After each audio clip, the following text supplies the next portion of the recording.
Ase. Jamani. Shida nini hapo? Wewe.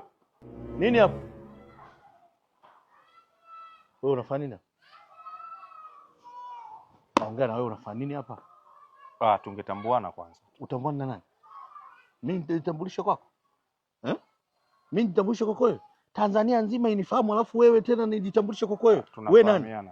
Sio kwa ubaya. Kwa nini nijitambulishe kwako? Wewe umefanya nini kwenye taifa hili mpaka nianze kujitambulisha na wewe unifahamu mimi? Watu na majukumu makubwa kwenye taifa hili, alafu unakaa unasema kabisa eti nijitambulishe. Wewe toka hapo. Wewe, msimama hapo, toka.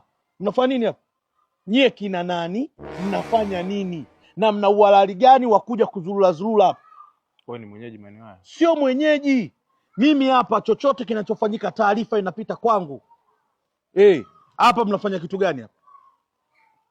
Alafu nikiwa nazungumza nataka tuangaliane ili tuelewe mimi nazungumza nini. Tuangaliane.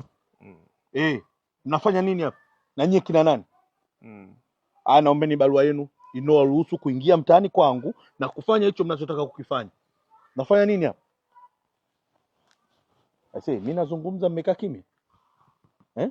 Vipi, kuna taarifa yoyote?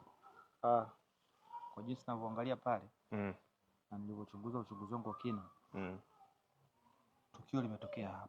Yale mauaji yamefanyika hapa, ila wameuguruza ule mwili kwenda kuutupa kule ulipopotea. Tutizame hapo.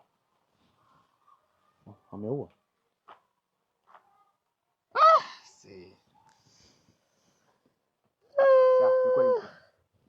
Naweza nikakaa chini hapa. Kuna tatizo gani? Mimi nina changamoto ya moyo. Yaani moyo unasumbuaga sana. Musa. Simamisha wewe, simama. Mimi nina changamoto. Simama. Kwani watu wanafanya hivi? Huyu amesema ni mwenyeji wa mtaa. Na yeye hapa kila kinachotokea anakijua. Kwa hiyo tunaweza tukaanza uchunguzi wa awali na huyu bwana, kwa sababu mimi raia tu, mimi raia wa kawaida. Mimi ni raia. Haya.